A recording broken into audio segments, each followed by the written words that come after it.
Dirt Rally 2 World Series Season 2. You join us for the semi-finals. 3 quarter-finals are done. We've got some very, very fast drivers here with us this Saturday, coming to you from close to Silverstone Circuit in the UK. And we're going to find out who goes through to the final, which will take place early next year. So stay with us. Rally now, Rally Cross later on this afternoon. We're feeling pretty Christmassy in the studio. Check this out. Hold on. I was checking myself out on the screen up there. I think it's pretty good. John Armstrong over there, he's got a Christmas jumper as well. Look at that. Get it stuffed. Yeah, it's appropriate because I do like my turkey stuffing and ham at Christmas. So gonna go fully lit everything. Yeah, I'm having my sort of testing dinner on tomorrow on Sunday. Testing dinner. Yeah, we're going to try it all out and like a bit of a warm up sort of thing. Yeah. Then I'm heading back to Ireland for Christmas for a few days as well. Awesome, so looking forward to that. Yeah, and awesome. yeah. All right, well, yeah, we're feeling very Christmassy, so I hope you're feeling suitably festive at home. It's getting cold outside, depends where you're watching from, of course. We've got finalists from all over the world. I'm sure there are some from hot places. But, yeah, good stuff so far. Now, last time out, we, of course, were in quarterfinal stage. We had 3 quarterfinals to narrow down to our semi-finals across our 3 platforms. Of course, we've got Steam, Xbox and PlayStation 4. So if you missed the quarterfinals, this is what happened last time out. Paolo FRFG, our current leader. That's it. He's doing what he needs to do at the minute. He's out in the lead, and if he keeps this up, he will go through the semi-finals. Down to the last junction now. It's a 90 left over the line. Takes out the timing equipment. I fired a tooth of a differential through the side of an A-Series gearbox once, John. Harry Eagle leading this one. That sounds like a pseudonym to me. He's running with Japanese pace notes. Couldn't be closer. Alexandru Bottas takes it. Signs at the side of the road. I don't live for signs. QLS Nicardi has got this lit. That is absolutely fire. It's hardcore damage. Hardcore damage. I've noticed that happens a lot in online. Whoa, almost hardcore damage there. That's 315.4. Look at the difference. 7/10 as well. of a second. Oh, no way. Denied. Brand new. Yeah, that's a brand new test car. No number plate or anything. Big commitment on the straight line through there. Almost inside. Loses time. I seem to remember he had an accident on qualifier 1. Oh, he's dropped it off the side of the road. Just as John says that, drops the rear left wheel just off the side of the road. Hold on. Let's see how long it lasts, John. You know, that beautiful test car didn't last very long last time, did it? But it's so nice to see these R5 C3s in Australia. I think Australia is one of the best tracks in the game. It's so good. So Harry Eagle does take it. There's the run-up over the grid into the crest section here, and this is super fast from here. So you have to carry as much speed as you can at all times, and anything less than that, you're going to be dropping tense. Quite fast sections, but it's quite easy to make a mistake and hit that banking on the outside. Either way, it's a 2-second win for BSR Andrea Tiana. Not only is it Stratos, John, it's in the dark. He's constantly changing gear. He never puts his right hand onto the steering wheel. Oh, so Paul has done it. He wins, doesn't he, and goes through.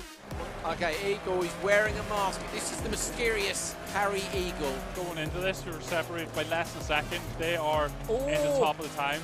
Not what you want, is it just in a rear-wheel drive? Oh, huge jump, absolutely massive from Bottas. Johansson has missed out. Johansson is in P4. It's great to see the guys working at the wheel this week. And this could turn the leaderboard upside down a little bit over that huge jump. Okay, so SHZ Renovka takes it. So that is it for the quarterfinals for Rally, Dirt Rally World Series. The mysterious Harry Eagle did indeed make it through to the semi-finals. Are we going to see him in the final? Will his true identity be revealed? Is he Spider-Man? I mean, who knows? You just never know. We've had an Olympic athlete, a bronze medal winning Olympic athlete actually was in this competition in the quarterfinal stages. So no one cares about Spider-Man, really. You know, we're into Olympic athletes. That's the level at which Dirt Rally World Series, that's the level of our contenders, isn't it, John? Yeah, there's all sorts of different people here, personnel, and yeah, it's cool to see all sorts of ages too. As we said, Harry Eagle, he doesn't look like a spring chicken no more. So yeah, it's good to see so many guys. And today, you know, the best of the best is here. I'm really excited to see how the guys get on. It's going to be really tight battles. You know, probably tense between them. So yeah, looking forward to it. I think what one person who's really key is Joona Pankkonen. So the Finnish driver who has made it through. I'm trying to see what platform Joona is on. Joona is on Steam. So Joona's on PC. Joona won the Dirt 4 World Championship a couple of years ago. Last year, that was across Rally and Rallycross. Last year, of course, he won the Dirt Rally World Series Season 1 final in Rally, having put in very little practice because he was doing his Finnish national service.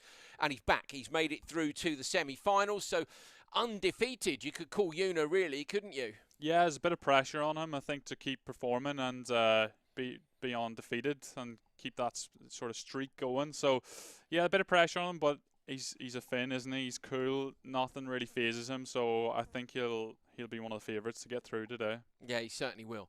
Now, in terms of our format, what we've done so far, so we've had some quarterfinals. We're heading towards a final next year. So this is how it works. Have a look at this.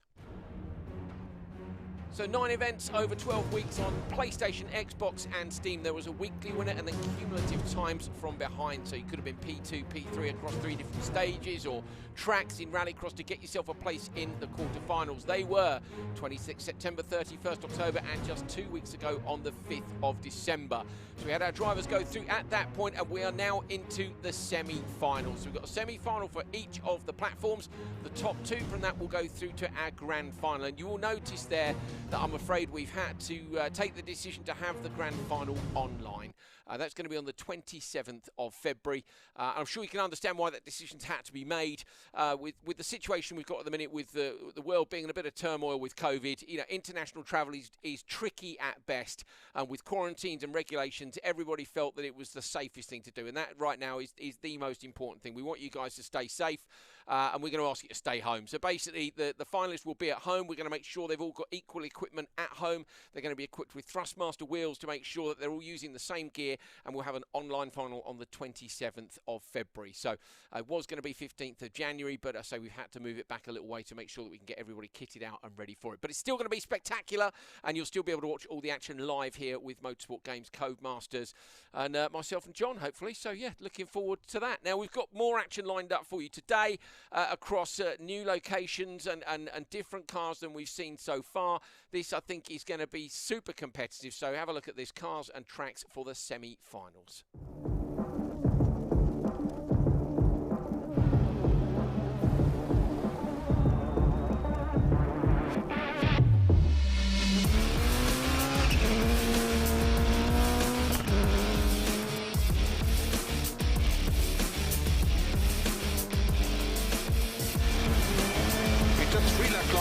Titans opens 60. Early 6 right, Titans of a crest and jump.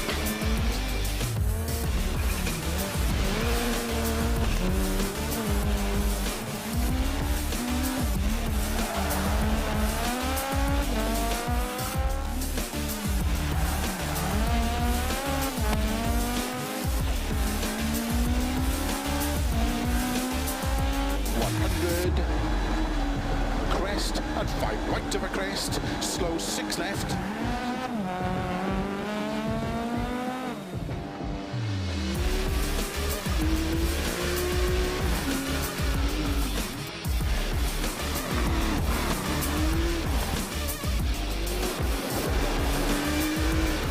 Into 5 right at very long Titans. Into short 6 right, green and Titans. So some tricky conditions for today and some different cars as well. We've got the Impreza 2001 WRC car, the Bug-Eye car, which is going to be in Sweden on snow. So four-wheel drive on snow. We're then going front-wheel drive, one of my favourites, the Seat Ibiza F2, which is going to be in the wet in Germany. Tricky, I think that's going to be. And then the Porsche in Greece on a stage which can only be described as a trap. Yeah, it's such a nice selection of cars today. The Subaru, of course, which Richard Burns piloted to the World Championship in 2001. Beautiful car, and in Sweden, you know, you can rub up against them snowbanks, carry lots of speed. So, yeah, really looking forward to that.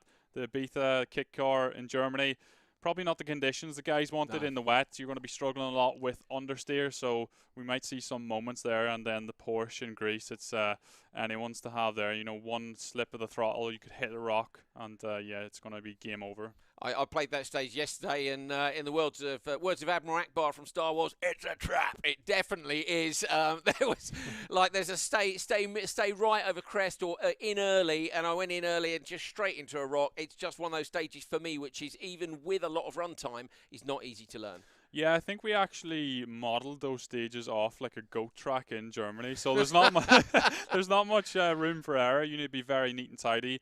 But obviously these guys, they have to try and find every tenth they can, carry as much speed as they can as well. So it's a bit risky, but that's what you have to do to try and win. Yeah. So that'll be really interesting to see how they get on that stage. So for me, a lot of pitfalls on the Greek track. We've got our list of finalists for you, and I think we're just about ready to go. We're going to go. Okay, we're going to head straight into our first stage. So we've got our drivers lined up. They're from the service park, and they are good to go with their chosen liveries. We are with Xbox Stage 1, 2001 in Impreza on snow in Sweden. On board, switching to my preferred view, definitely, if I'm playing. And John, the snowbanks here not quite the whole way through. It's tricky to know just how much of them you can use. You put too much for wheel and you get sucked in. Look at that!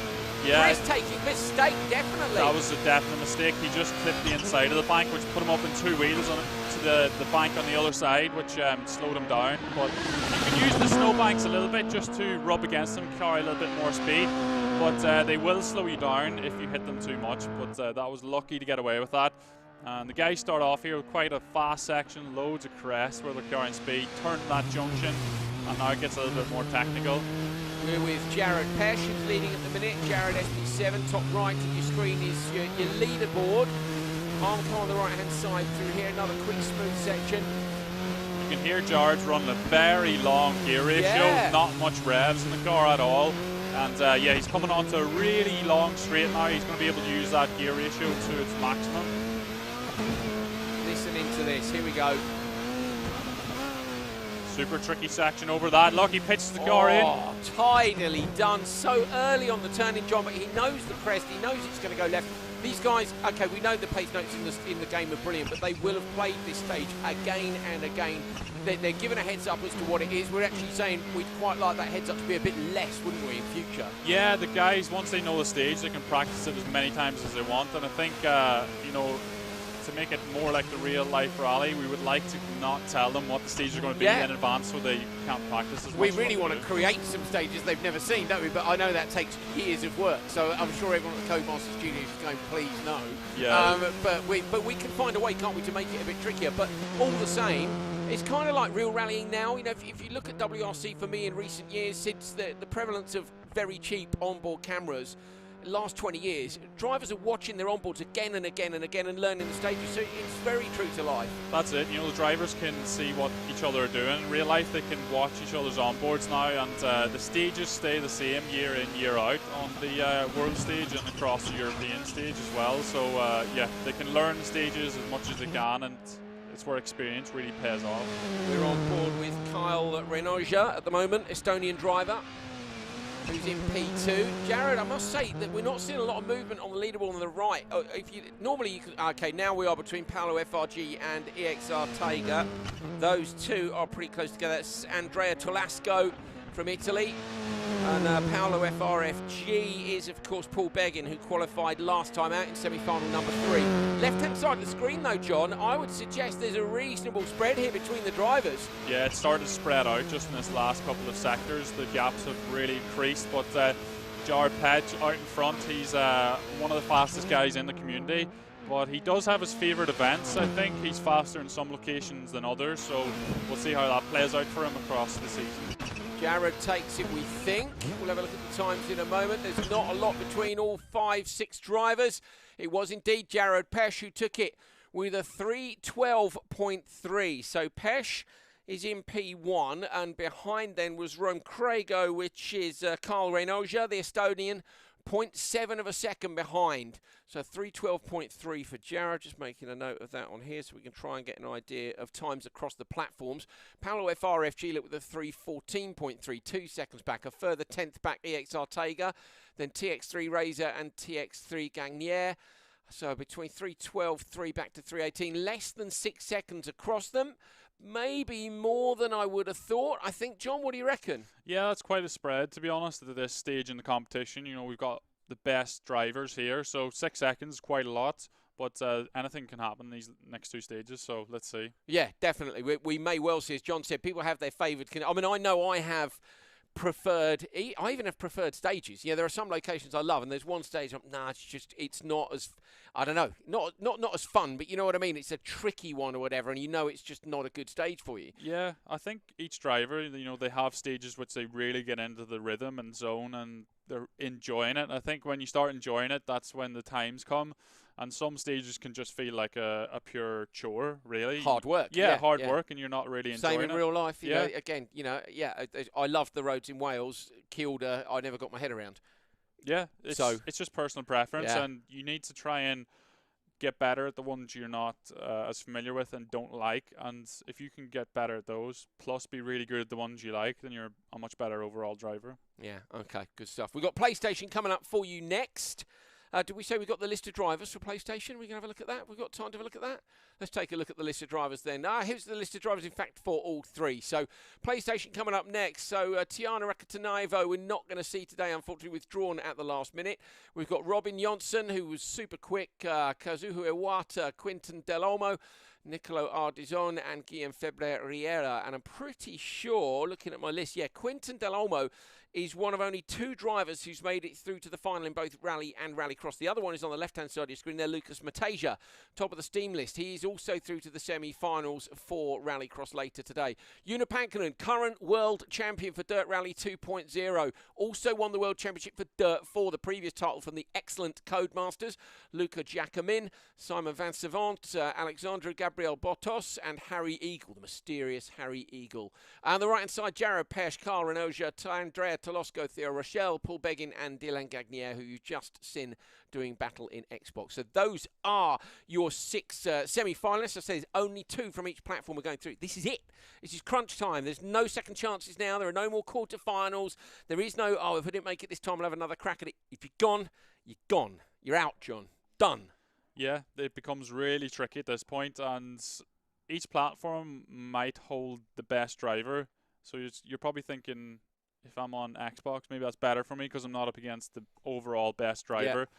But once you come to the final, everyone's on the same platform, the same equipment, so that's when, you know, it really becomes difficult. But yeah, let's see how it goes and who's the quickest today. It's such a shame. We know it's a shame that we're not going to have a land final, and we're very grateful for the drivers for bearing with us with that. Everybody loves a land final. There's a different kind of pressure, isn't there, when we take the drivers out of their own environment and put them into that land final environment. But as we said, unfortunately, fortunately, public health has got to come first. We're nearly there, people. We're nearly there. It's been a rough year, I know that, and it's chin up, John, isn't it? We're nearly there.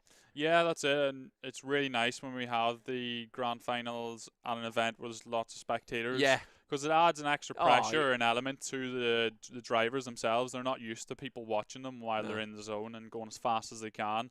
And it's the big stage introductions too, isn't it? It's knowing there's people there behind you and it's people cheering. You know, there are so many distractions, but it's not to be this year. But, you know, we've all given up a lot and we've just got to give up a few more things to get through this and get ourselves back to normal. So keep your chin up, you know, bear with us. It's Christmas. Hang on. There you go. Look, lights are on. It's all good. Don't worry. Right, here we go. It's time for, what are we on to? PlayStation, Stage 1. Another person chosen the red livery. I was going to say, there's a bit of deja vu going on here. There is, car again. I'd like one of these, would you, in real life? Oh, it'd be amazing. Yeah. What's your favourite Impreza? In terms of rally cars? Yeah. I think S12, so about 2006 that was. What is that? Which one was that? Solberg? The Hawkeye. Oh, really? It wasn't that successful in the World Championship, but it was really popular in Ireland. Yeah. Over the years. Yeah, on tarmac. Yeah. Yeah, with right-hand drive again. All the Irish drivers like to right-hand drive. Yeah.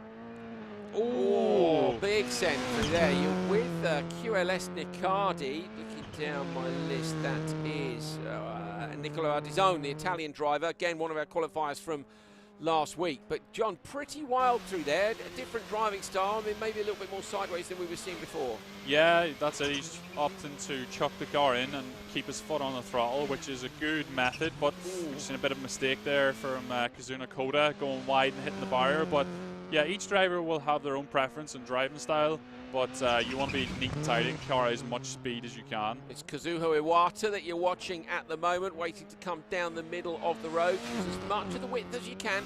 For me, in some ways, Sweden is the one where the width is less defined. Although I think when you get into the, lovely job, that's the jump that we were on board with for Pesh, wasn't it? When you hot lap a stage, you're looking for all the little shortcuts, of which there are a few here and there.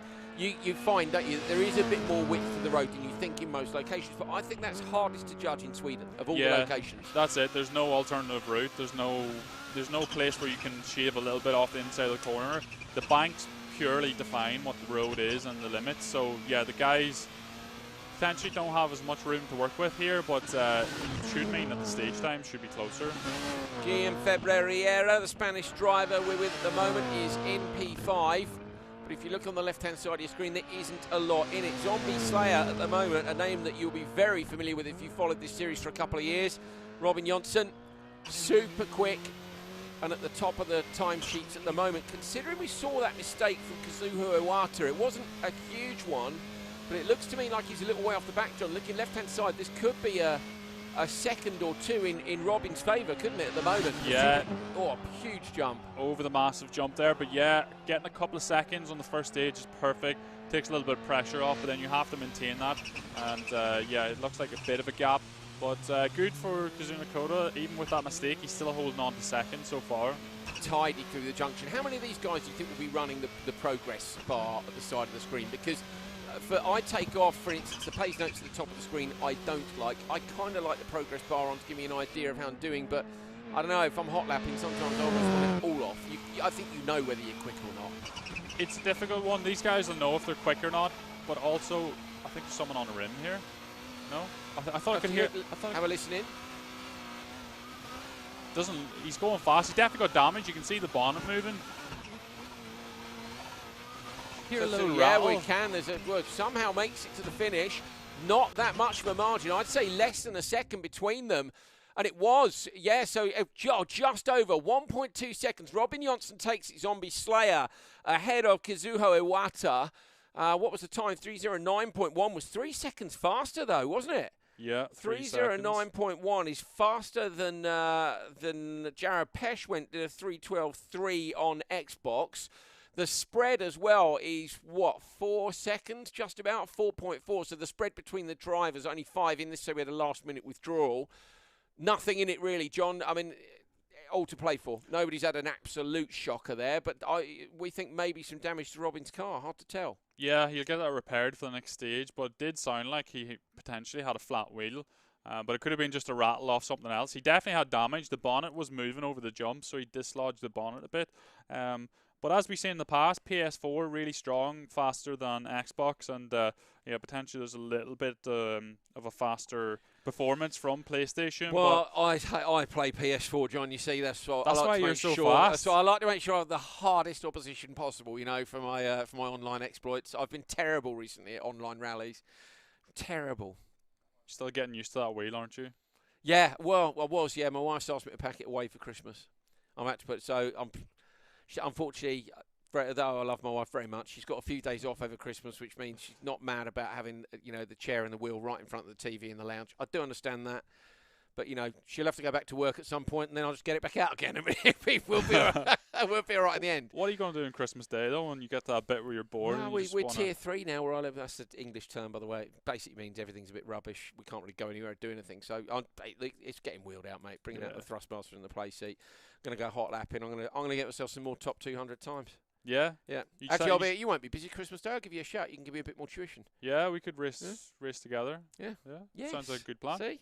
PS4 at home in Ireland or PC? I do have a PS4. I might have to bring it with me though. All right, mega. There we go. See, we're just making our Christmas plans here. Don't mind us. We're all good. What are your Christmas plans? Let us know on social media. Hashtag. What's the hashtag?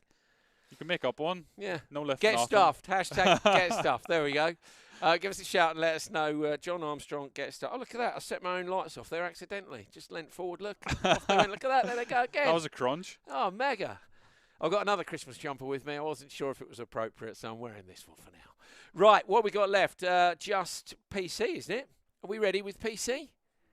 2 drivers left. What are they doing, John? What are they doing? Putting the studs in the tyre by themselves, one by one? All 380 studs. Is that how many are in there? I think it's roughly that. Roughly, what's the contact patch with the number of studs which are on the floor? I know this. I have no idea. About the size of a pound coin. What? Yep.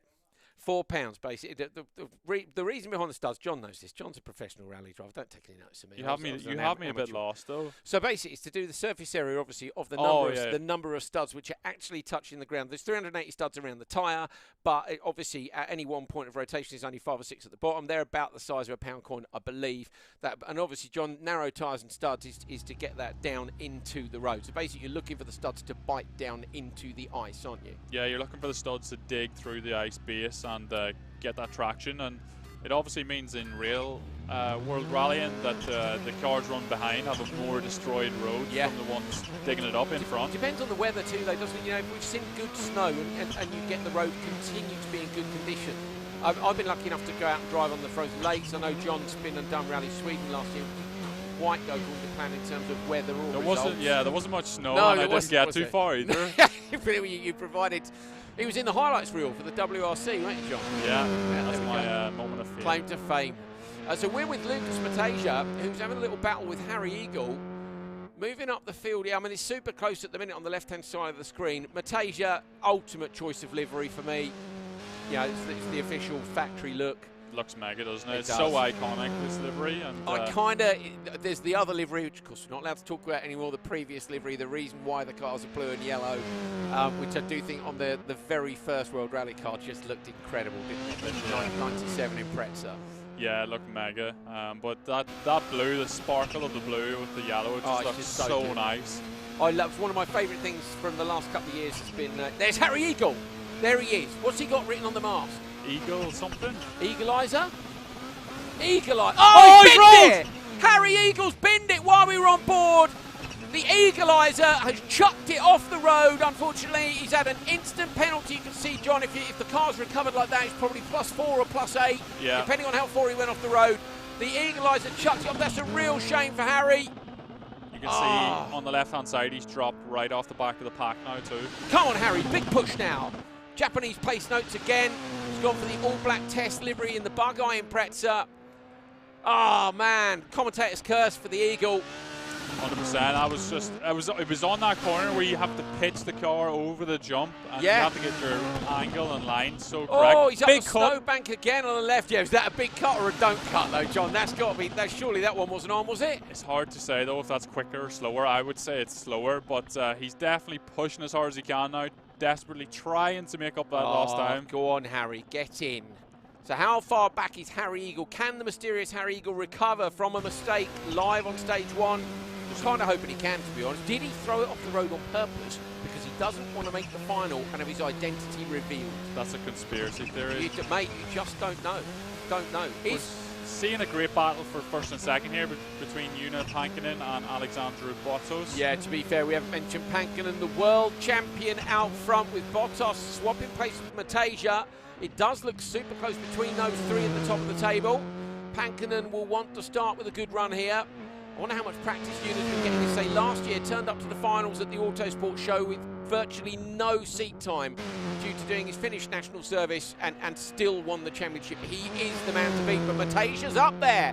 Matasia and Pankinen swapping hundredths of a second at the top of the leaderboard. Coming down now through the very quick run towards the finish. Who's going to take this? We'll have to wait and see the times. Looking like Matasia. Pankinen going to get P2, we think. Bottas maybe gone through as well. How far back is Harry Eagle? Vansivon looks to have had a problem behind Harry Eagle, so Harry Eagle's made it through. They must have dropped a fair few seconds there. Here we go then. Matasia takes it, but it is by absolutely nothing. Look at that. Is that 14 thousandths, is it, between them? I think it is. So it's super tight at the top of the table between Matasia and Pankinen. Lucas Matasia taking part in World Rallycross's Esports Series earlier this year. Joona Pankinen, the current world champion. Alexandru Bottas is only 0.7 of a second behind those guys, so you cannot count him out.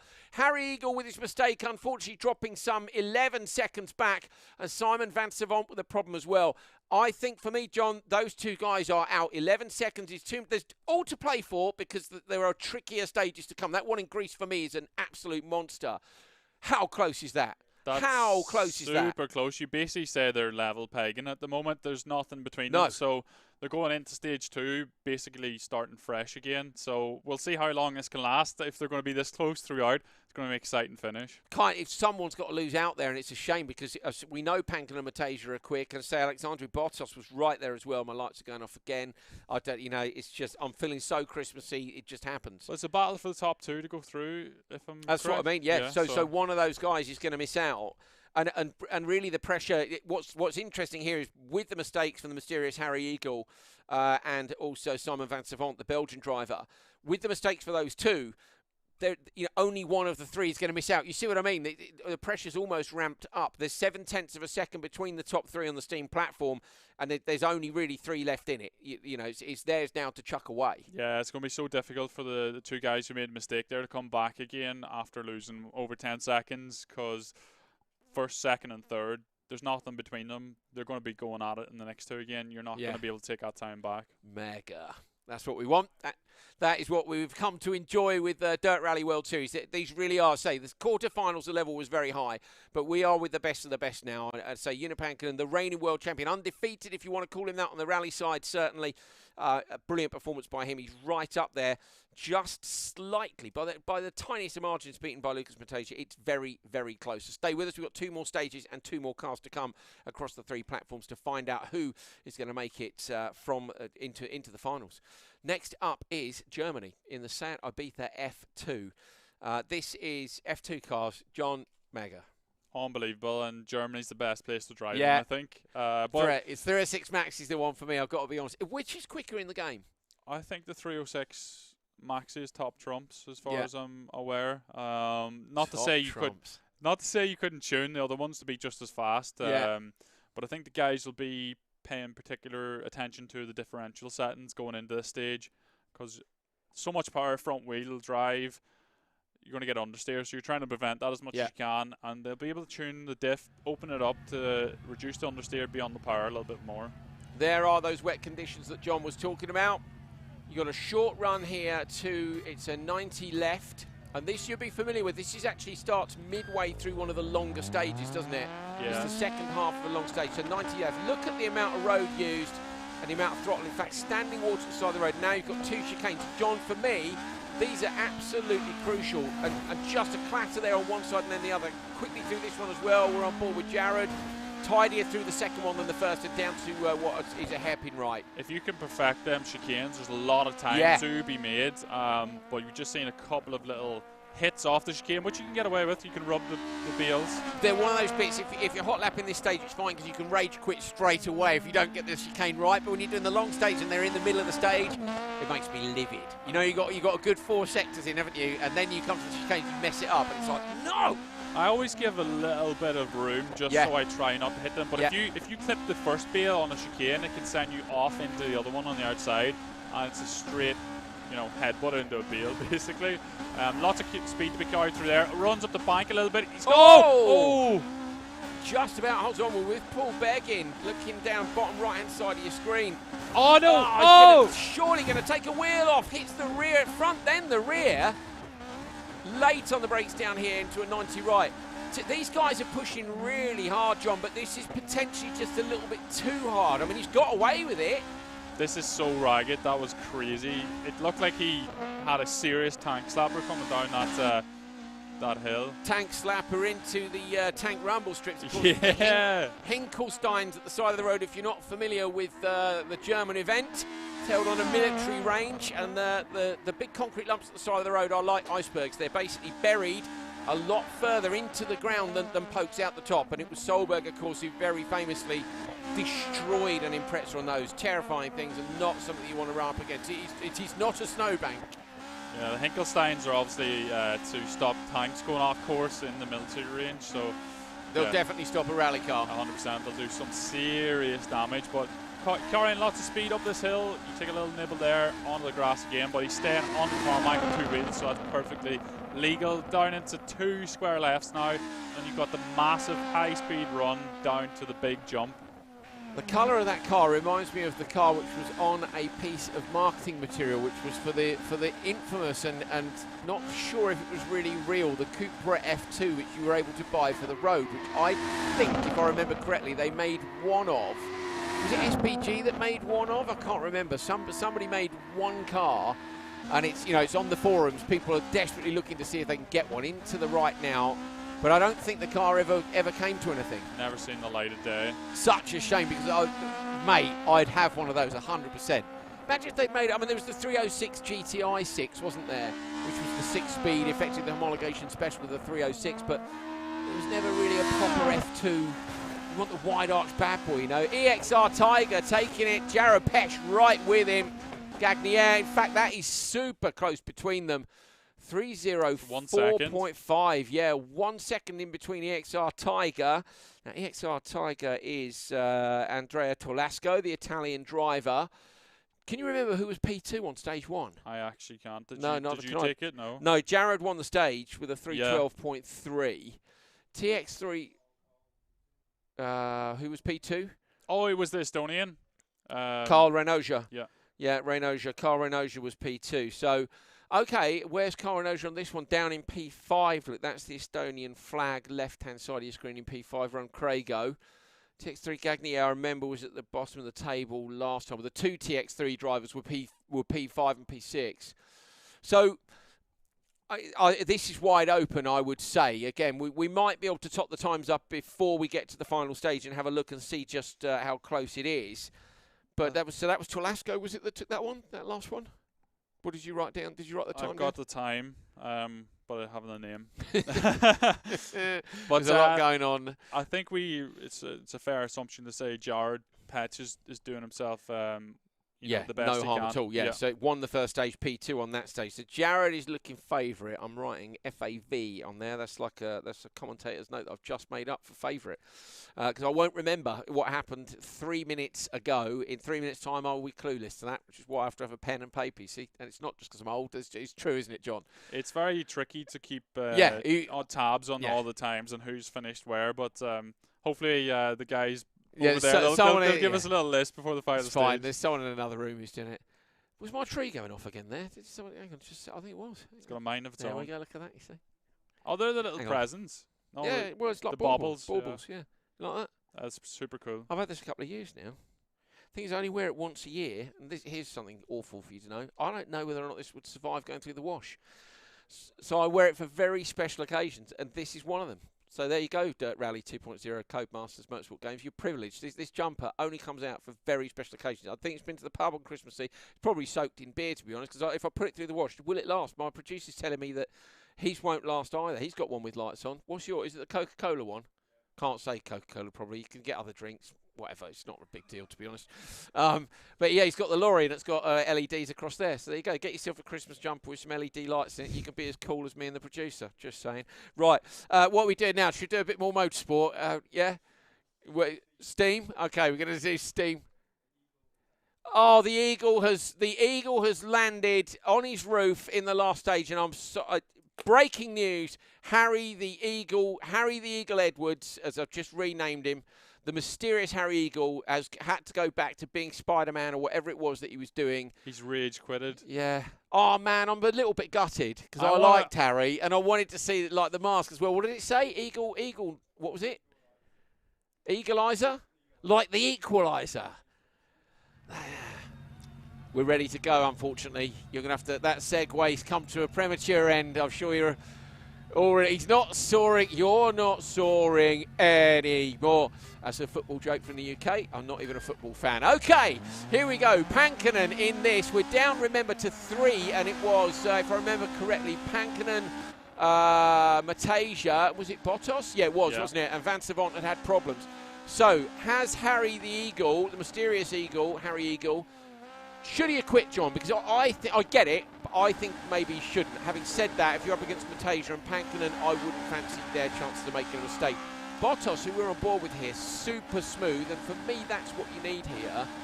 He's hanging on to the gear a bit long, isn't he? Yeah, it's a lot of limiter bashing going on here, but yeah, potentially he's got his gear in very, very short, which wouldn't make sense because the... Have a listen. Is he stuck in a gear? No, he can't be. What's he doing? Okay, that's making no sense to me whatsoever. You? No, I have no idea. But it Has looks he got, like... hang on, has he got gear? What has Bottas done there? Has he just geared it super low? It sounds like he's holding on to one gear, but it doesn't make any sense. Down the straight. It's going fast enough. He's freaking me out. I want to go with someone else. There we go. There we go. That sounds better. See you later. We can't have that. You're playing tricks with our mind. That's this. Now, okay. This is your classic F2 colours. Harry Rovanpera overtook me and my dad and my co-driver Tim, who were in my dad's Ford Orion. Harry Rovanpera, we'd been up in Pundershaw the snowy year, and in the background we could see lights coming over crests on the road section, and it was Harry Rovanpera. Came down the road, overtook us in his Ibiza with all the lights on. How cool am I? That's mega. It's wicked, isn't it? It's those memories from your your younger years. 100%. It really inspires you. Some people are going to be wondering who Harry Rovanpera is, because they'll be familiar with the name Rovanpera. Yeah, the dad of Calla. Dad of Calla Rovanpera, yeah, who was a factory driver with I think with a couple of manufacturers, but Peugeot and Mitsubishi. Yeah, and was in the Seat Ibizas in the F2 days. Look at this, super smooth. John, that's one of the surface changes, and again you get it at this next junction where you go on to kind of the cobblestones. It can make a big difference to the grip levels. 100%, yeah. Each surface has a different grip property from one another, and you have to be careful with that. But these guys, they'll be able to expect what the car is going to do. Coming up to the massive jump. Get in. Matasia and Pankinen. You're looking at Pankinen, the reigning world champion. That's one of the trickiest corners in the game because it's a very fast right over a crest, braking for that 90 left, 90 right, sorry. You have to be super committed, but you've got to know where it goes, haven't you, as well? That looked plain sailing. The car was super stable as well. But Matasia and Pankinen absolutely level. If you look at the left-hand side of your screen, Van Savant and Bottas just slightly further back. So Bottas will be dropping out of the battle here, potentially. You could be looking at your top two, but we've got one very long stage to go. You ride on board now with Van Savant towards the finish line. Matasia and Pankinen are already there, and he crosses the line. Oh, there's nothing in it. 2/10 of it. No, sorry, 3/10 of a second. Coming up 4/10. But Pankinen's been beaten by Matasia again. So Matasia now should have a 0.4 of a second lead. It doesn't really matter because what's key here is that the top two go through, and they were separated by nothing after stage one. So Matasia and Pankinen now looking back. So Bottas, what's Bottas off the back of them? 5.3, 6.37. He's 3.3 off. There's nothing in it, John. So Bottas is 3.3 seconds away. Van Savant, good stage time there, but with the problems from the snow event, really, it's Bottas is the only one who can trouble Matasia and Pankinen. Yeah, I think so, but Matasia and Pankinen are just on a different level, and you can see there's nothing else to be had because their times are so close. Yeah. It means that they're on the absolute limits. And interesting is the Steam players were 5/10 quicker than the fastest Xbox. But there's not a lot in it, is there? No. Okay, and last time, PlayStation was quick last time, wasn't it, on the snow? But I didn't catch what Steam did compared to PlayStation last time, did you? In Sweden. Yeah, they were 1 second slower than PlayStation. Okay, Steam interestingly. was. So we might still have some quick players to come on that. We'll see. But smoother for me, the run that time through. Although people were clear, no, I wouldn't say people were taking risks in quite the same way there. Although they're quicker, it was a tidier drive, and I think that's what's necessary. Well, in real life, it's certainly what's necessary in a front-wheel drive in the rain. 100%. In Germany, you've got some slower corners onto long straights, so. Yeah. You really want to be neat and tidy on your exit of the corner in particular, carry that speed the whole way up the straight. And we've seen in the Xbox race previous that there was a lot of, shenanigans going on. Shenanigans. Yeah, that's the word. That's the word. That was the word. It's easy for me to say. No lift for nothing, basically, John. Yeah, wasn't it? there was a lot of messy driving going on. There's a lot of messy driving. No lift for nothing. It's a John Armstrong phrase, by the way. Copyright John Armstrong. I think I probably stole that from someone, but well, it doesn't matter. You don't have to. Well, it's John's now. Unlucky if you had it before. Where did you take Mega from? I'm trying to think actually. Mega. It might have been was it my cousin's? It might have been my cousin's husband. It was from up north. I say that quite a lot now. Mega, mate. Mega. I'm taking this. I introduced Mega to the World Rallycross paddock. So sorry if you see it in a lot of interviews. It's quite funny actually. Yeah, there's a few different words. Okay, here we go off the line, trying to find a bit of traction all the way over to the right. I'm stealing that line for a bit of practice later on. Heli shot down towards the chicane. Look how tight the chicane is. It doesn't look so bad from up there, but coming up to it, it is a wall like this, isn't it? It's literally threading the eye of a needle through there, and it's so difficult to get it correct. There's Quinton Del Olmo, bottom right of your screen. Driving super smooth. Got his degrees of rotation quite low. You can see probably full lock. We'll see how much he puts in around this corner. Very little. Yeah, but you're not using too much lock either in terms of lock on the road. This is a 1 left, which can be taken a little bit quicker. Normally a 2, I reckon. In the wet, maybe not. You have to wait for the car to land off the crest, don't you? As it goes in the dips, you don't run wide. But you wouldn't use quite as much lock in the wet anyway, would you, if you're looking to be super smooth? Yeah, and you can just give a little dab of the handbrake to rotate the rear, and it's quicker to do a little dab of the handbrake rather than having bagfuls of steering lock to put on. I think we're hearing that Del Olmo was 2.6 back after the first stage. So this is a good result. Getting a lot of limiter action, John. Interesting. Yeah, I think the guys are probably using the engine braking to slow the car down into the tight corners. But we're seeing Zombie Slayer coming back into second place. Bit of a battle with Kazuna Koda. Cut on the left and then smooth on the right. Again, running the car to the side of the road. Don't want to lose too much traction by being out in the grass for too long. And you get to the point where you're desperately trying to pull the car back in. Is this over the crest into the hairpin in the chicane? I think it is. Coming down, backing it in a tiny bit, but tidily done. Not too bad. There's a lot of understeer. You probably would have wanted to give the handbrake a bigger yank just to rotate it. This section now, you've got to, this is quite tricky to get right if you're really pushing. In the dry, it's almost, well, it's pretty much flat through here, isn't it? You can 100%. use a bit of grass on both sides of the road, particularly through here. You have to be brave, yeah, and you have to know where the road goes because it's blind crest. And now I think it's breaking into a 90 left, 90 left. There's the first one, yeah, and there's the second one. You have to be mindful of the rocks on the inside there. You don't clip them. And now it's flat out the whole way down to that massive jump. Yeah, we're seeing Quinto out in front. Coming the other way there is interesting because you're on the limiter for so long before you get to the braking zone into the 90 right. And you can almost see it before you jump on the brakes. If you do see it, you're just slightly too late. Really hard to be on the limit there. So there's that very tricky right-hander safely through. Quinton Del Olmo at the top of the pace, but looking at it, Kazuho Iwata is right there as well. Zombie Slayer Robin Johnson, who was so fast on that first stage, is in P3. Looking at the left-hand side of the screen, I would say that Del Olmo is slightly ahead of the others. Yes, he is. I think Del Olmo maybe going to take a second back on that lead over the finish line now. Whoa, decides to go right. Zombie Slayer crossing the line as well. And Quinton Del Olmo takes it by 1.4 seconds from Zombie Slayer, 3:03.6.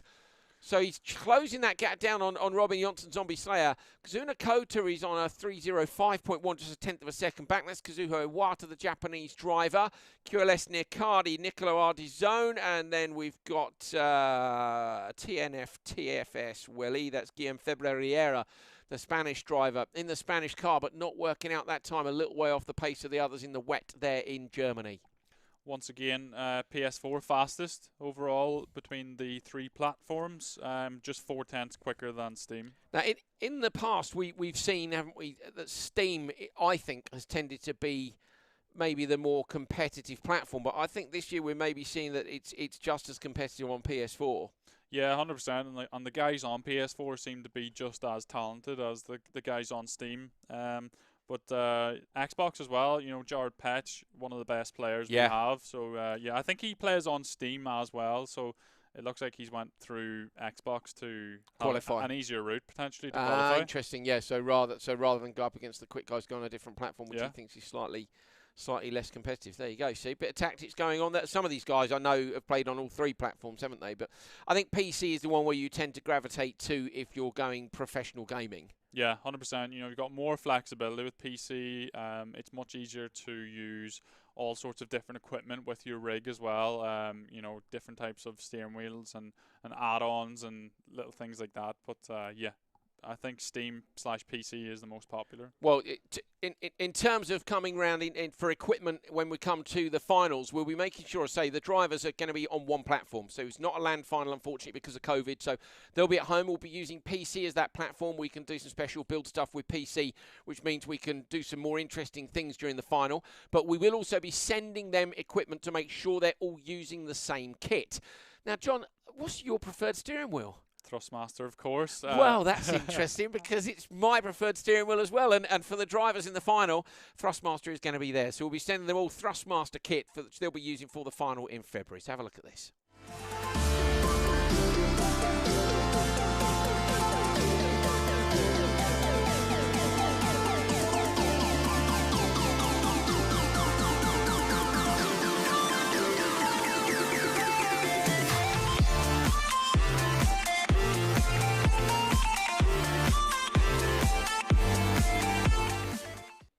And that was from the LAN final last year at the NEC at the Autosport show here in the UK, where we crowned our champions. And the rally champion was Joona Pankkonen.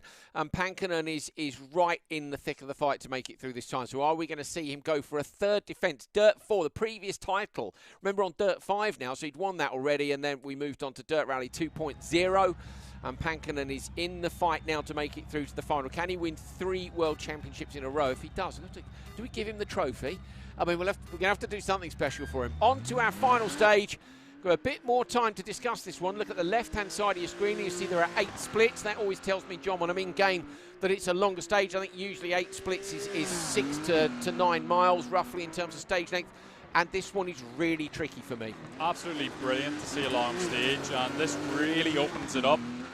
You know, the guys are going to have to be so consistent and fast throughout the whole stage, but it means the guys who have had a bad run up until this stage have a little bit of hope to get through. Which is why I might not have rage quit. That is committed through there. They have to stay left here over the crest because there's a big rock on the right. Look at that, landing it literally at the breaking point. 1 left, 1 right in terms of the pace notes.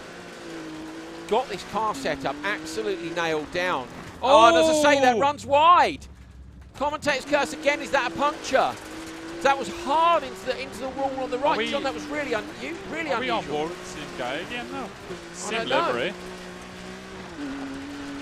Okay, not sure what happened there, but definitely ended up in the wall on the outside, unless we had a game glitch. But either way, committed, John. I was saying, setup nailed down, regardless of whether or not there's been a mistake. The car just looks really good. I played last night with the stock setup. I always have a quick go at the stages to have an idea of what the drivers are up against. Yeah, there are some stages we drive hot laps in the game so many times I know them off by heart. This isn't one of them, because this is one of those stages we were talking about earlier on that is really hard. Maybe not this section now, maybe it is actually. It's just so hard to know how much of the road you can use. Again, running up the right-hand side, then we've got some sections coming up which are like 1 left with Armco on the outside. Oh, no. And a mistake! Rochelle with a mistake spins the car around.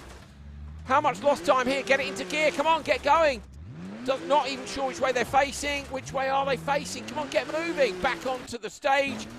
TX3 Razor. We're surely not down to 2 runners. Top right-hand side of your screen. Have we had rage quit left, right, and centre?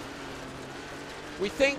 Okay, we think we've just had like next level rage quit. We might have been on board there, John.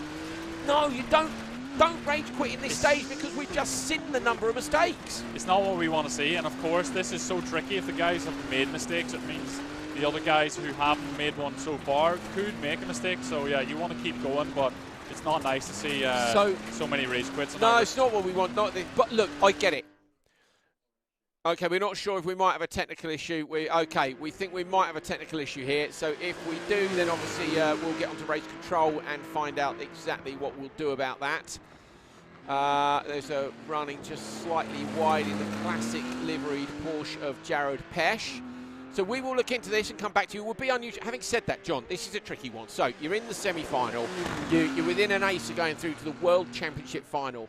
You make a mistake like that, I can see why you would rage quit. We've seen 2 mistakes on board there, but this is as we've already said twice, one of the longest, trickiest stages, certainly the longest, trickiest stage, I think, in Greece. There are other long stages, but they're not as hard as this one.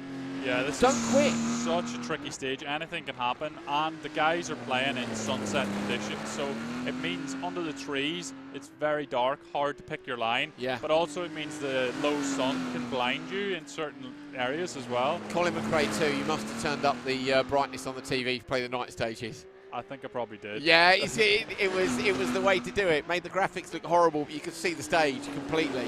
But this is one of the beautiful things about the game. We've got a bit of time to discuss the game, being down to 2 drivers. Okay, so we are going to rerun the stage. That's the first time we've had to do this, but we're hearing there's a technical fault in the background. I will check my device in a moment and we'll find out exactly what that is. 2 seconds. Okay, yeah, we are rerunning this stage. So there we go. We've got a technical issue, which means we're going to do that one again. Do you know what? I'm cool with that because these are top-level drivers, and if one person has an issue at their end, unlucky, John. That's like breaking a drive shaft in real life. But obviously, this is like cancelling a stage at Monza a few weeks ago. There's a point at which you go, this stage is a bit of a mess. We're going to rerun it, or we're going to cancel it. In our case, we can rerun it. It's not like real life where you've got to send cars 30 kilometres back down the road, back to the start. We can rerun this. Yeah, and it was quite easy to see there was something wrong there because there were so many people dropped out straight away. We only had 2 people left, and we seen that weird issue at the start where a car went into the bank. And then looked like it had carried on. Yeah, so okay. Yeah, it's good to rerun the stage, give the guys a chance. This is their last chance to get through to the finals, so we want to make sure they get every opportunity they can. So we're going to go to PlayStation, I believe, while we wait for a reset. Is that correct? We are okay. So I think we've got the times for PlayStation then ahead of this last stage, have we? Let's have a look and see what the gaps are like. Robin Johnson with a 6:14.2. I'm going to make a note of this, or are you, John? Well, we'll both do it, shall we? So it's 6:14 for Robin Johnson. 6:14. You can hear my brain ticking, can't you, when I'm writing and speaking at the same time? 6:14.2. He's got a 1.2 second lead. That is nothing, is it? Over Kazuho Iwata, and Quinton Del Olmo just 1.3 back. I tell you what, even Nicolo Ardizone isn't out, because regardless of what happened that last time, this is super close. 1.3, 3.8 is not enough on this stage, in my opinion. You can make that time up in this stage if you have a proper push, go absolutely flat out, and the likes of Robin Johnson is taking it a little bit more easy. Then yeah, for sure you can make up 3.8 seconds in this stage. Just looking now to see what we've got. We've got no information on just a rerun on it. Okay, cool. Right. So yeah, we're getting ready for that. We're going to go PlayStation in. Are we going PlayStation in the meantime? Okay, where were we just now? What have we done? That was our first. That was Xbox, wasn't it? Yes, it was. Okay, so Xbox it was Xbox where we lost our drivers, I think, and we're now we're rerunning Xbox, but we're going to PlayStation now. So we have been doing Xbox, Steam, PlayStation. We're going to do PlayStation now, and we'll get the other 2 platforms done in a moment. Right, waiting on somebody in the service area. They're good to go. Okay, let's get down to the stage start, and we'll do Greece again. Beautiful looking Group B era rear-wheel drive Porsche. Not, I was going to say not necessarily the car you'd choose for Greece, but we'll have seen the Tuthill Porsches, of course, have been doing the East Safari Classic. Looks amazing, that event, doesn't it? I'd absolutely love a crack at that. We've got a Tuthill Porsche in the game, of course, in the RGT version of the Porsche. Yeah, we've also got Ryan Champion's livery on this Porsche that we're currently with. Yeah, that was from the East African Safari, wasn't it? Yeah. So, yeah, thoroughly prepared for it. You're on board with QLS Nicardi, who at the moment is battling for the lead with Robin Johnson, Zombie Slayer. Properly committed to that section. You need to get your line perfect. And like you said last time, big rock on the right there. You need to miss that, but get your braking done for this tight left and then a hairpin right. So I need to get these settings because I say the car looks dialed for me. The rear-wheel drive cars, I think, are probably the trickiest, I think, to play in the game. Yeah. That's not to say they're not brilliantly rewarding. I mean, the GT Porsche on tarmac and the Mark II Escort on the loose, 2 of my favourite, cars in the game. Do you know what's mad as well is how long's the title been out? How long's Dirt Rally 2.0 been out now? A couple of years? A year and a half. Year and a half. Yeah. There are still cars Slightly more. There's still cars I haven't played with. Yeah, there's so much content That's to the be thing. played in Yeah. the game. There's lots and lots of stages, loads of cars. You know, you learn a stage and you get yourself right up there, top 200 time in, say, you know, a WRC car, an up to 2 litre car as it is in the game. And then you go and do it in a, you know, an F2 car, and you're miles off the pace, and you have to relearn it again. And then you're like, right, okay, I'll try it in the GT car now. And that's the thing. I just end up going down a rabbit hole. I'm like, right, I'm in the Porsche, and just nail everything in Spain and Germany. And like, oh, I quite fancy trying it in GB. You know, it's never ending. It's great. Yeah, there's so many different types of cars from all sorts of eras, and each one feels so different. This is what you were saying, John, about the changing light levels in the stage. And yeah, I agree. It can make it hard, particularly when you go from bright sunlight into. It's fine if you stay in the dark like this, but it's popping out in between the two. And you get low sun like here. We're going to come around the corner, and look at that. The visibility just changes massively. It makes it really difficult to know how much of a cut you can take, because these guys are nibbling the inside of each corner, and there could be a rock sitting there, and that's when it really pays off, having experience of the stage and knowing where you can go in and stay out. So this is one of those sections which, I look at the speed they carry through there, Ooh, and he hit clips the the barrier, yeah, but just used it almost like a snowbank, where you just nudge the barrier. Yeah, as long as you get no damage and don't bend your suspension or anything. Get a puncture, you could risk getting a puncture hitting the barrier like that, but he's got away with it. And yeah, we're seeing Nick Arty out in front, and we were just saying that if he puts in a good stage time here, he could go into the lead. And Zombie Slayer is last. He's had a mistake. Yeah. So our leader then, Robin Johnson, has made a mistake, and at the moment, QLS Nicardi is looking to make up some of that gap. I'm just looking where QLS Nicardi is on my list. Plus 3.8, wasn't yeah, it? 3.8 back.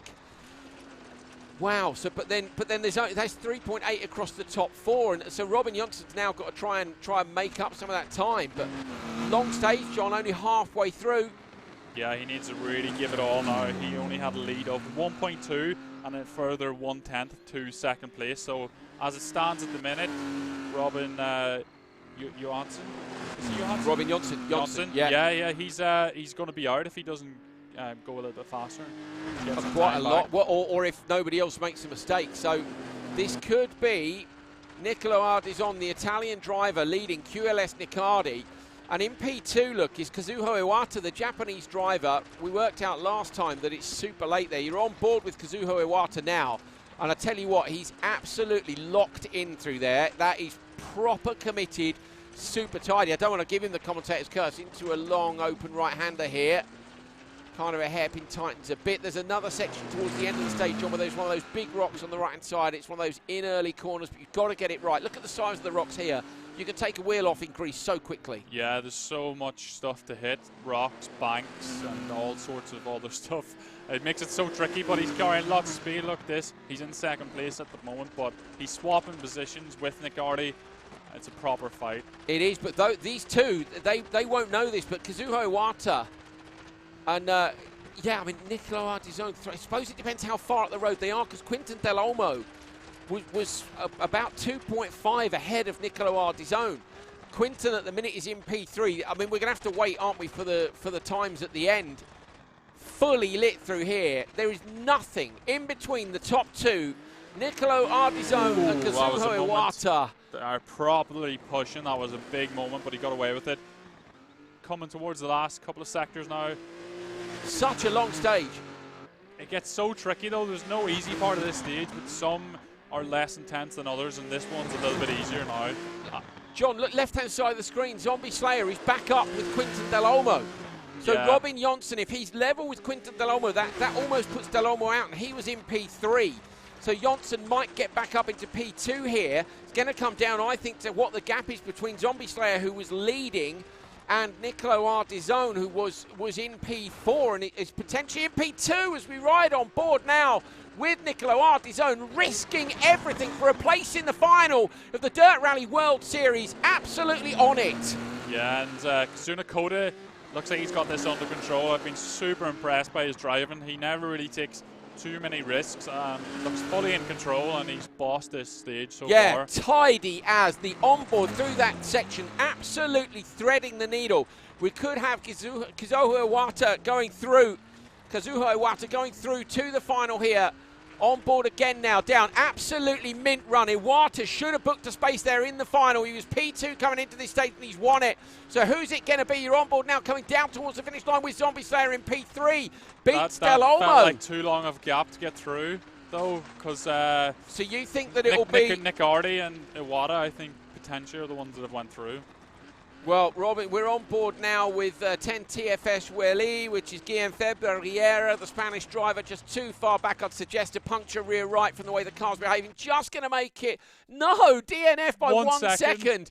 But what's the gap? No, it's not enough. Zombie Slayer's going to be out, and I think that is going to put Nicolo Ardizone and Kazuho Iwata through. Iwata definitely was P2 by 1.2 seconds.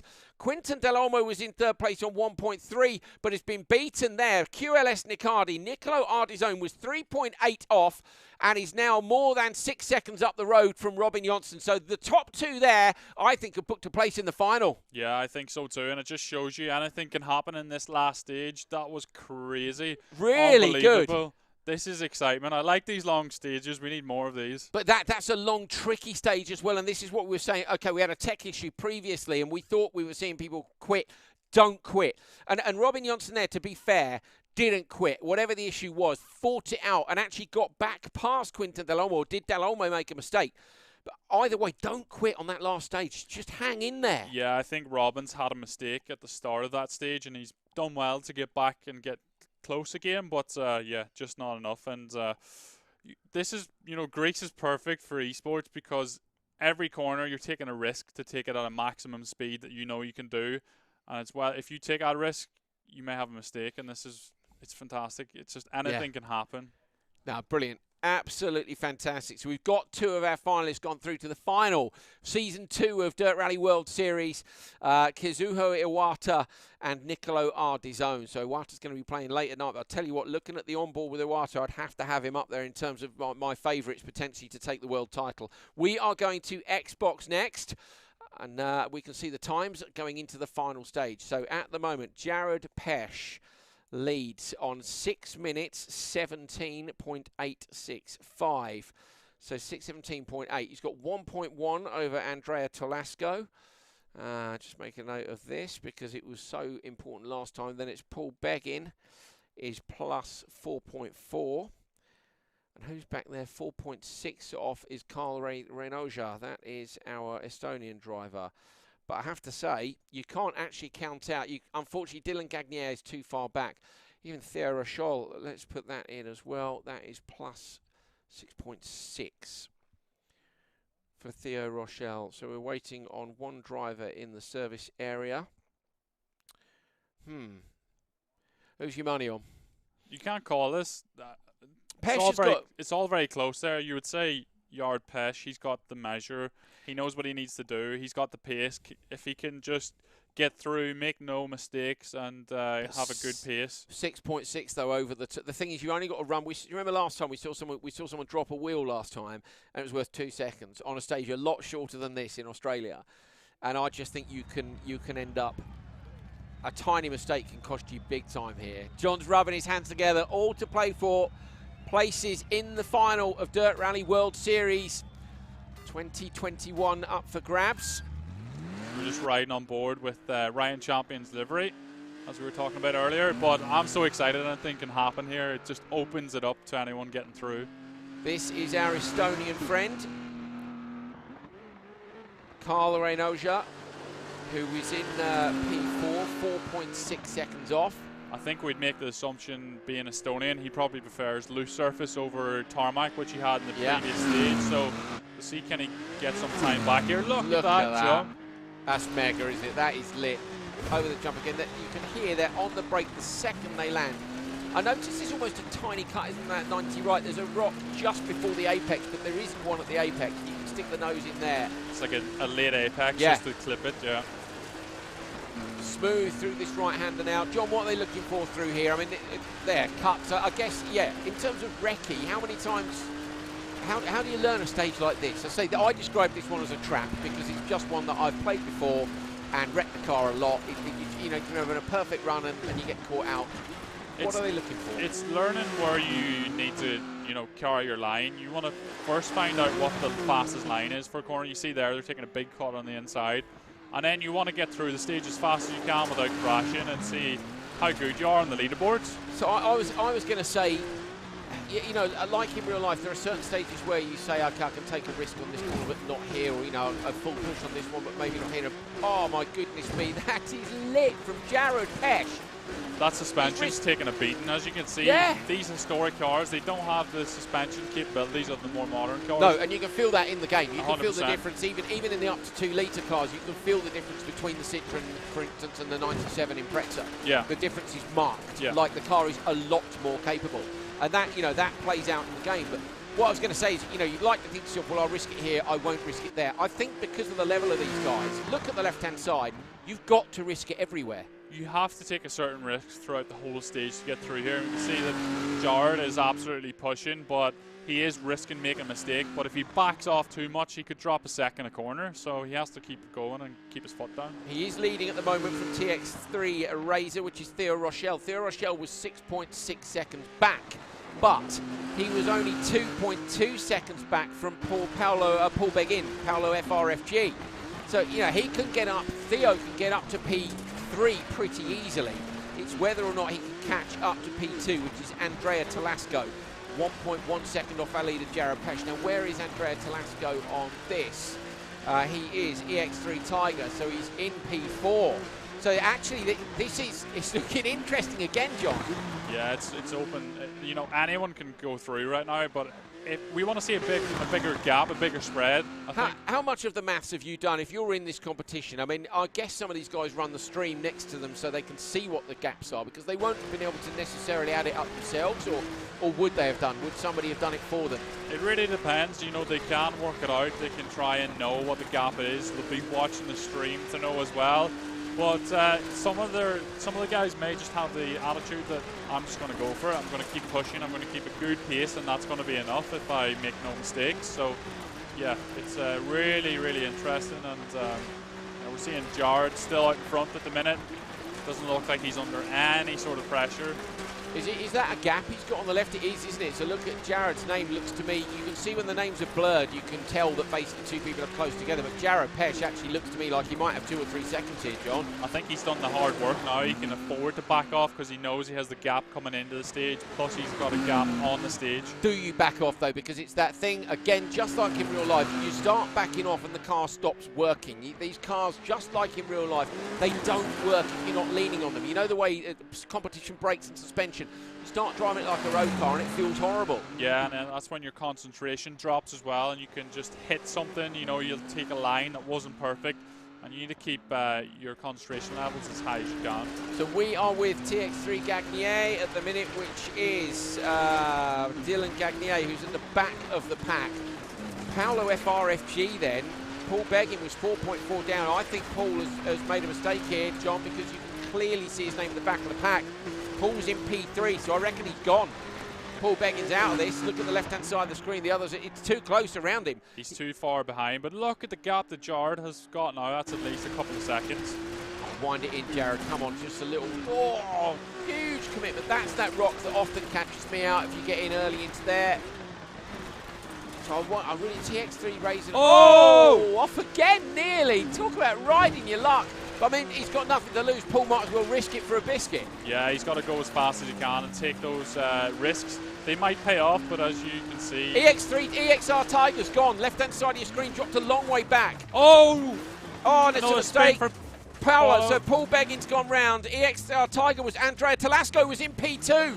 EXR Tiger at the back of the screen, at the back of the leaderboard, has gone. So who's in P2? Gagnier, who was miles off. So Dylan Gagnier was a long way back, is in P2. Who's in P3? It's Razor. TX3 Razor is Theo Rochelle, who was 6.6 seconds back and looks like he put it. No, Ron Crago. No, it's going to go, surely going to go, oh dear. And also our Estonian friend is in second place. It's going to be him. It's going to be, so our Estonian, so Ron Crago was in, Carl Renoja was in P4, 4.6 seconds back. But the two drivers in front of him, Andrea Talasco's made a mistake. Paul Beggin is down at the back of the leaderboard as well. So you're riding on board now with Jared Pesh, who's just about to book his place in the final. Coming through the last couple of corners now, mistake! Oh, the Estonian's gone off the road at the last corner! No way! Gonna drag the Porsche out, gotta try and make it through to the finish line, but he's dumped time now. Is it game over? The Estonian has made a mistake at the final corner of the stage. Oh, no way! Who got P2? You're gonna have to wait and find out. Unbelievable drama, unbelievable. What an absolute nightmare. It just shows this stage is not over until you get past that finish line. Okay, Jared's taken it and goes through 100. Look at the gaps. 12 seconds back to TX3 Razor, who was Theo Rochelle, who was 6.6 seconds off. TX3 Gagnier was Dylan Gagnier, but he was a long way back. So that would put Theo Rochelle through. But how far back is Ron Crago? 6:21.7. He was only 2 seconds ahead. I think Theo Rochelle has gone through. I think TX3 Razor's got this. No way! That was absolutely crazy. And no, dude. Carl just threw that away. At the last corner. He had a massive gap because he wasn't that far behind the guys once he got out of the ditch and finished again. No absolute way. Nightmare. Denied. Gotten to do that in the last corner. But that's what I mean. But it's. You have to have your concentration right up there until you get past that finish line because anything can happen. And these rear-wheel drive cars, they're tricky. They're tricky. Tricky cars in a tricky stage. You could blink and you'd be backwards up the road. Well, that's what he's done. Yeah. Oh, Carl, I'm just gutted for. Look, that's the way it goes. But again, never give up. I was thinking, do we bother writing down Theo's time? This is the calculation you're making, right? Who's in the fight here? Who isn't? So Dylan Gagnier was a long way back. So okay, no, don't need to write a split down. Theo was like, yeah, I'll write down plus 6.6. Maybe you make it. I think we'll wait for confirmation, but I think he's gone through. Don't ever give up. Never give up. Wow. That was crazy. That's proper, isn't it? We're getting some proper drama for the semi-finals here. We need some Greek stages in the finals, I think. Yeah, we do. We need something tricky in there, don't we? Wow. Okay, so Pesh, we think, has gone through. We're pretty sure that it's Theo Rochelle with him, but we'll wait for confirmation on that from our judges, and we are going back to Steam. Now, this was the platform which we had a problem with last time out, and we've reset. It was Xbox, was it? It was Xbox. Xbox, It was yeah. Xbox. So, okay, so we've just finished Xbox. That's good. So we have Harry's back. Yes, Harry. So Harry's come back for a victory salute. Harry Eagle with nothing to lose. What is he? The Eagleizer. The Eagleizer is going to go for it here. Yes, Harry Eagle for coming back.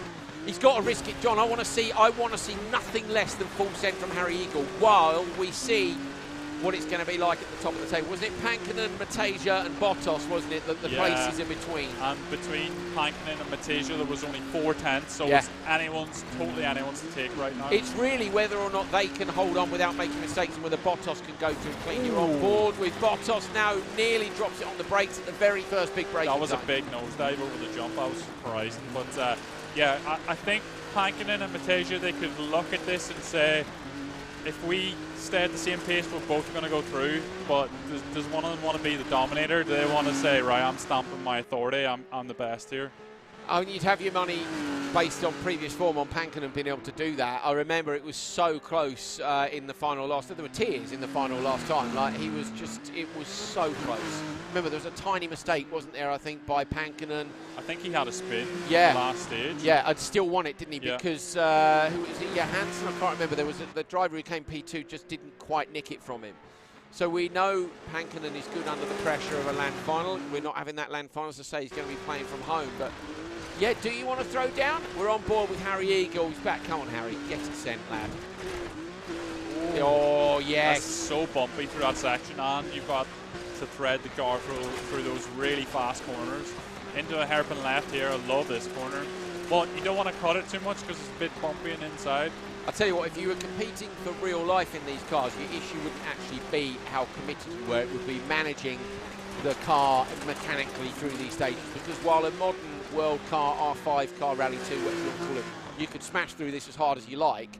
This type of car, it's much more about managing the car. There's Pankinen, bottom right. I would suggest he's still doing Finnish national service from the haircut. He had long hair when he won the Dirt 4 World Championship, and That's changed. He's looking a bit older as well, just a couple of years in it. I remember his mum was there for the finals of Dirt 4 at Silverstone World Rallycross event, and it was lovely to see. It was just absolutely brilliant. She was made up for him. We called her onto the middle of the stage at the land final, and she just looked really emotional and proud of her son. He was really emotional when he won last year. The Army had given him the weekend off, and that's not, Army is serious stuff. Fair play to the Finns for all doing their national service. Niklas Gronholm had to do it. He missed real life motorsport for it. They all have to go and do it. And they gave him the weekend off, and he came and won the World Championship. That's what you want to do. If you take a weekend off from your national service, you want to go back with a result, Yeah, there's pressure on whenever you're getting special... special treatment. Yeah, special treatment to go and do it. You want to bring back the trophy. Yeah, give him the weekend off. He didn't do it. I mean, I'm guessing you get beasted for that, don't you? You're looking at press-ups and a run with a pack on, like Pankinen had to perform, but he got it done, and he's getting it done again here. But Mateja, from the look at the left-hand side of the screen, is probably right there with him. Not a lot in it, is there, between the top three? Where Bottas is still third. We're looking at Simon van Savant, who is kind of out of the battle and out of the picture. So it's really, look there. Now left-hand side, Van Savant's dropped back and so's Eagle. So I wonder if we can get to Bottas at some point, because he's your danger man. How much is Bottas risking it? Look, Bottas is close as well with Mateja, isn't he? We're with Bottas now, so you're with Alexandru Bottas fighting for a place in the final of the World Championships here on Steam, the final platform to book a couple of spaces. We've seen drama and we've seen commitment on the other two platforms, and we're looking to see the same here. Bottas chasing as hard as he can. Pankinen looks to be edging Mateja for me. How far back was Bottas from Mateja? What was it, 3 seconds? Wasn't a lot in it. It wasn't a huge gap. We've seen these top three being really close over the first two stages, but yeah, he really needs to get on with it now if he wants to pass Lucas and have enough gap to go through. Here is Mateja, so Lucas Mateja trying to hold on to P2. Mateja's name, if you look at the left-hand side, the gaps are opening up. Pankinen is ahead of Mateja, ahead of Bottas. You see those close up a bit sometimes, John, where you're coming into a hairpin or out of a hairpin. It looks like it's closed up, and then it opens up again as you ride on board with Mateja. Mateja's driving style here is reminding me of the Japanese driver who we rode on board with. Beautifully judged. It's not that ragged commitment, is it? Yeah, it's inch perfect stuff, and he's carrying lots of speed, but it doesn't look very dramatic, and that's what you want. Just be super clean. This is how I dream of driving through this stage, and John is well capable of this. I'm not, I'm afraid. To be fair, you put the time in, and that's something I've really discovered recently. So I've only recently started using the wheel and the chair. It makes a huge difference, but you have to put the time in. You have to sit there for a couple of hours, and it sounds daft, but I can't get distracted. The dog can't be walking across in front of the screen, which he does. My wife can't come home from work, which she does. It's full concentration. I understand now why people wear headphones and get completely immersed in it. That's it. You want to ideally lock yourself in a room where no one can come in and distract you. And yeah, practice makes perfect on this sort of esports. So we're just half a sector to go. Pankinen from Mateja and Bottas. Bottas looks to be just a little way too far back. You ride on board with the current world champion, Pankinen Juna. First name coming up through those last couple of corners. Won't want to make a mistake. We saw what happened to Carl Renoja in the last one when he chucked it off at the very last corner. Pankinen's got that last corner to go, and then he's got the short squirt on the throttle. There it is. Pankinen, the world champion, is through. Fist pump, yes! He's made up. Looks to the camera down bottom right of your screen. Get in, Juna. Juna P, the world champion's gone through, and we're pretty sure Mateja has gone through with him. We'll wait for the times to pop up on the screen. Look how pleased he is. Yes, Juna, well done. The fight's on to retain the title for a third year in a row. Pankinen's gone through and Mateja with him. In the end, they were 6 seconds up the road from Bottas. Juna P and Lucas Mateja through to the final of the Dirt World Series. Fantastic. Brilliant stuff. That was mega. Super committed from Juna P and also Lucas, but a huge gaps we're seeing because it's a long stage. 3 seconds up to Mateja, and Mateja doesn't hang about. He's going as hard as he can. But yeah, he obviously knew if he stayed in that second position, he'd go through. And Steam were the fastest in that stage. About 2.3 seconds faster than PS4. So it was a proper run from from PS4 as well. I loving Yuna's reaction because Yeah, super happy. It means so much to him. Yeah, and I think when it's that close, he obviously felt very confident in the Porsche. That was clear, because it wasn't a massive win, but we could see how comfortable when we rode on board with Matasia in P2, that Matasia was really comfortable. So Yuna, we know, was on a quicker pace than that. But the relief, it's more relief, isn't it? Because he's made the final. And okay, he's still got it all to do, because Iwata, for me, is someone to watch out for, definitely. Yeah, Iwata was only, 2.3 down on that stage time that Yuna's just done, so it's not and on much. A different platform, and I think not needing to push in quite the same way, maybe. Yeah. So, yeah, all to play for. I think we've got ourselves some brilliant finalists for Dirt Rally World Series Season 2. Thank you, Codemasters Motorsport Games, for putting this on for everyone. Thrustmaster official partners for the final. Going to be sending those wheels out to those drivers to make sure they're all using the same kit. They're going to be on PC. So, again, with COVID, the decision's been made that equipment will be shipped to the drivers. That can all be monitored, obviously, remotely. You can't cheat on these World Finals. Believe me, we've seen some stuff behind the scenes. So we have our spies. That emoji, the one with the thing, the one. There's a dude next door who looks exactly like that emoji, and he's going through stuff, checking things out. We know who you are and what you're up to. I think we've got ourselves a banging set of finalists there. Yeah, so it's going to be super close, and they're all on the same platform for the final as well. So it all comes down to whoever's got the best skills and can hold it all together without making a mistake. Yeah. Okay, PlayStation. Here are the final results and our two finalists going through to the last part of the World Championships. Let's have a look and see. Kazuho Iwata going through 12 minutes 15.688, 3.9 seconds up the road from Nicolo Ardizon. Well done to those two. They will be going through to the final in February. Robin Johnson misses out, look, only by just 2.8 seconds on the right side of your screen back. Quinton Del Olmo was in fourth, but Quinton will be back later on today for Rallycross, so don't forget to join us for that. Guillaume Febreriera and Tiana Rakitanaiva was a non-start, of course, so stage maximum was down at the bottom of your screen there. Xbox results. Jared Pesch, and it is Theo Rochelle who goes through. In fact, in the end, by a very small margin, Carl Renoja missing out by going off the road at the end of the stage. Gutting for Carl. Paul Begg in P4. Dylan Gagnier made it up into fifth place. Andrea Talasco. Talasco was 1.1 seconds off and in the end ended up 2:55 back. I wonder maybe a retirement in the end from that stage. But Jared Pesch and Theo Rochelle going through from Xbox. And Steam, finally, Joona Pankinen, the reigning world champion on Dirt Rally 2.0, is in the final. You saw what it meant to him.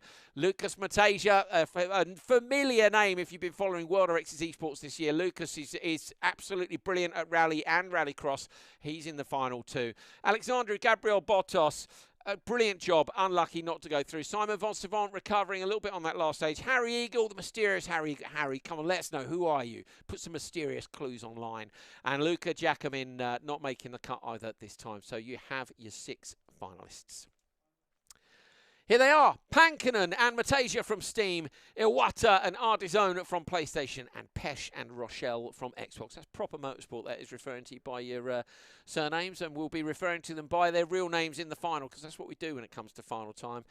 John, I'm a big fan of real names. You know that. I totally understand why people like their usernames. I've got a username which isn't my real name on PlayStation. I get it.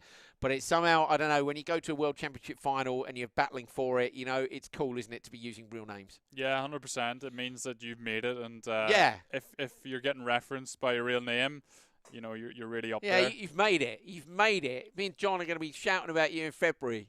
So get training. No, don't eat too much cheese over Christmas and go blowing it with a bad diet. And, I want to see these people out on their bikes. I want to see social media full of Rocky style, lifting up logs and fighting Russians and stuff. Or maybe not fighting Russians. You know what I meant. Whatever. Get stuck in. Go do Bruce Willis on Christmas. Save the Nakatomi Towers. I want to see some hero business from these guys as they prepare to do battle in the final of the World Championships. Are you pleased with who's gone through? Yeah, the best of best has went through. Obviously, there were some mistakes made by the guys there, which is a bit gutting for them because they could have got through.